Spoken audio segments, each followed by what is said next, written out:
At sa pagkakataong ito, makakapanayam naman natin ang miyembro ng Nationalista Party at isa sa mga kandidato ng Team Pinoy, Senator Antonio Trillanes IV. Good morning po, Senator. Good morning, Cara. Okay, mukhang in the recent weeks, marami po kayong nakakaaway sa Senado, specifically Senate President Juan Ponce Enrile.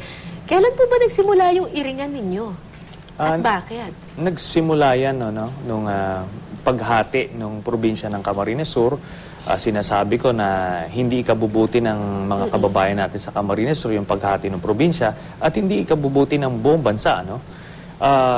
Pero apparently, he took it the wrong way at gano'n ang nangyari. Tapos yung sumunod na yung mga panatag shoal, yung hindi pantay-pantay na pagdidistribute ng pondo. Sa akin nga, I was very clear from the very start, nung January, na hindi yun ang issue ko. Ang issue ko mas malalim pa. It's about the leadership. Hindi ito yung mga kuha na yan. It's just an indication or manifestation of the kind of leadership. Kaya hindi naman necessarily nangaaway, kundi ako lang, meron lang akong paniniwala na mas ikabubuti ng ating bansa kung may bago tayong Senate President. May ilang mga bumabatikos at nagsasabi na nakakasira daw sa Senado yung bangayan ng bangayan. Parang magtrabaho na lang kesa yung mag-away-away. Sa tingin niyo po ba hindi nakakasira sa Senado itong constant na iringan at bangayan, lalo na ninyo, ni Senate President Enrile? Unang-una, hindi namin sinasantabi ang aming trabaho. Marami kaming ginagawa kahit na nakikita natin yung mga ganyan na iringan. Hindi namin pinapabayaan yung trabaho namin. Marami kami na ipapasang panukalang batas. At ito naman, itong mga iringan na ganito, necessary ito na proseso. Kaya nga tayo may sistema ng checks and balances, even among ourselves, we check each other para walang mga abuso ng mga opisyal ng gobyerno.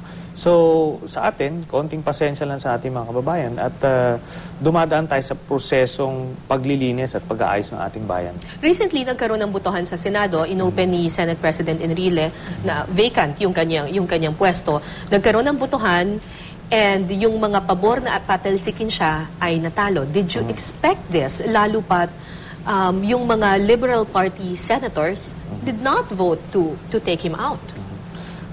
Maliwanag po naman yan dun sa mga statements ko simulat sa pool na yung aming numero ay kulang kung hindi kami sasamahan ng mga Liberal Party senators. Ngayon yung mga Liberal Party senators naman, naiintindihan ko sila dahil kailangan nilang mangonsulta sa pinuno ng kanilang partido, in this case si Presidente Aquino. At apparently, hindi pa nila na-re-evaluate yung mga bagong political alignments kasi noon nagsimula si Presidente Aquino, magkakasama lahat. So sa palagay nyo, mapapatalsik pa si Senate President Enrile? Nasa kamay ng Liberal Party senators yan. Kung gugustuhin nila, pwede. Kung ayaw nila, gano'n ang mangyayari. So, do you think suportado ka ng Malacanang at ng LP senators pagdating dito sa krusada mo? I never claimed na suportado ako ng Malacanang. Kahit basahin pa nila yung mga statements ko before. Kasi nasabi natin, yung aming numero will only be enough kung sasamahan kami ng Liberal Party senators. Okay, correct me if I'm wrong, pero may nabasa ako na isa kayo dun sa may pinakamalaking na gastos sa Senado next to, I think, Senator Jinggoy Estrada. Saan po, bakit po kayo yung isa sa mga senador na may pinakamalaking nagagastos? Unang-una, yung report na yan, yung COA report na yan, partial report yan. Kasi ang kinuha lang dyan, yung aming opisina at saka yung mga regular committees. At ang reason yan is ako rin ang may pinakamaraming empleyado sa Senado.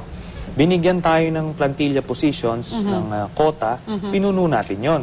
Kasi yung ibang mga senador, hindi sila kumukuha ng ganong karami, hindi nila pinupunuan. At nire-request nila yung sobra, pinapa-realign nila para MOOE na additional. Sa akin, hindi ko ginagawa yan. Kung pampasweldo yan, binubigay natin ng toto. Okay. So, yun ang reason. Alright. Isa kayo dun sa mga matinding kritiko ni dating Pangulong Gloria Macapagal Arroyo. Ngayon, satisfied po ba kayo with the way this current administration is handling, cases against her and going after her pagdating dun sa mga umano'y anomalya at corruption against her? So far, happy naman ho tayo, no? Kasi nakakasuhan naman, ano? Maraming mga, from what I know, marami pa silang kinukuhang mga dokumento para mag-file ng additional cases. So, happy pa naman tayo sa mga nangyayari. At ako naman, sabi ko nga, no, hindi naman tayo bengatibong tao. I'm focused on what to do with our country and how we can move forward.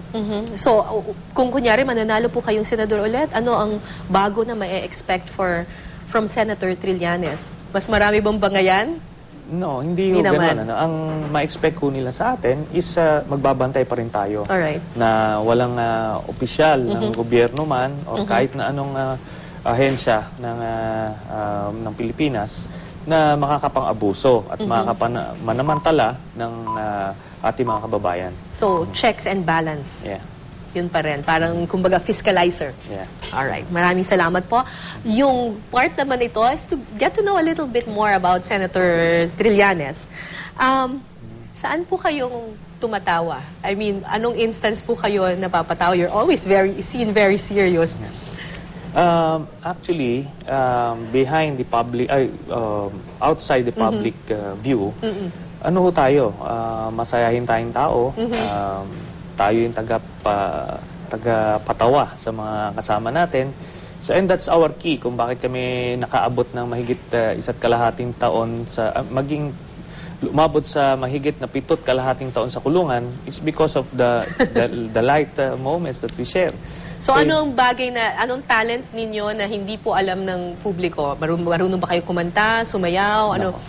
Wala ho. None of the above. So, ano lang, I play sports a lot. So, yun yung aming recreational activities. Do you believe in forgive and forget? Yes, I believe.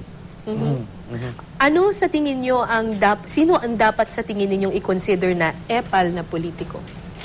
Nako, ang i-consider natin, hindi lang yung naglalagay ng tarpaulin, kundi yung sumasawsaw sa lahat ng issue na wala ka naman sasabihin talaga.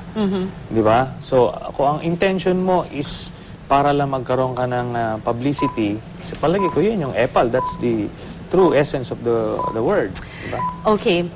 Sino po ang pinakahinahangaan ninyong mambabatas? Current.